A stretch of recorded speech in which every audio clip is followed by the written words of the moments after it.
So, good morning guys. May nag-message sa atin today. Hi Sir Mark, good day. I'm eager to have a LC200. But I just want to know what's the common issue for the LC200 diesel. Hope you can share some inputs. Thank you.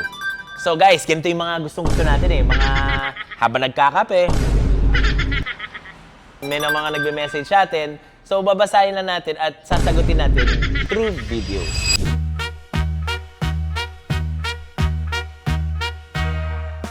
Guys, ito based sa experience lang naman namin. Hindi ko naman nilalahat. Kumbaga, ito lang naman yung para sa akin, alam kong issue. So, kung may masabi kaming mali or masabi tama, nasa sa inyo na kung maniniwala. Charot. Joke lang.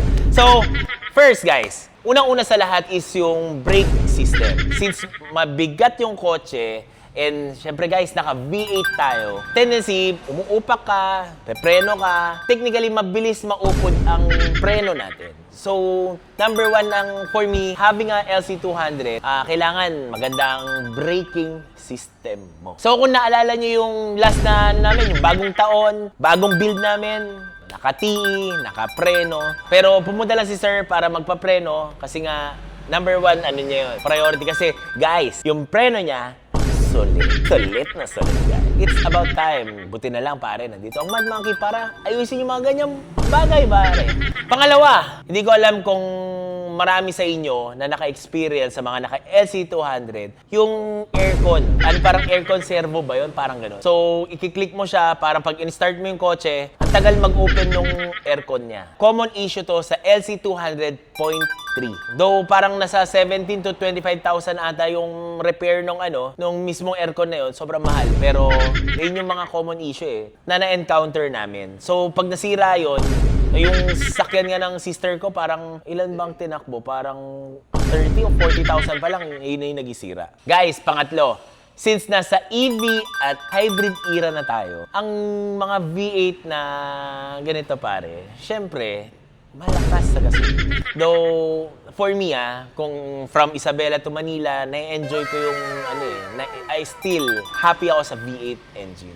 Though, syempre, ang consumption niya is mas malaki talaga. May mga some solutions yan, like yung papatono mo ng tama para hindi ka, yung parang nalulunod yung feels, yung mga throttle control, like yung mga ganyan. So, may mga, may mga solution naman na yan. Pero syempre, kung i-compare mo siya sa mga EV, sa mga malayong malayo. Pero kasi yung iba pa rin ang yung V8 pare, the last V8 na Land Cruiser. Happy ako sa 200. Lastly pare, ito ang pinakamahirap na problema na na-encounter ko. Ang paghahanap ng budget pare. So that's it for kung umabot kayo sa part na to, sa last part na to, comment nyo kung anong naging issue nyo sa mga LC200 nyo. And guys, size ng t-shirt nyo.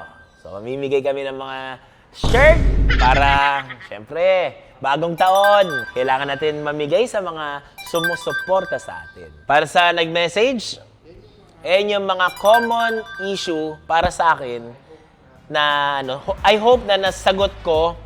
Sana magkaroon ka rin ng LC200 and let's coffee dito sa Primo pare.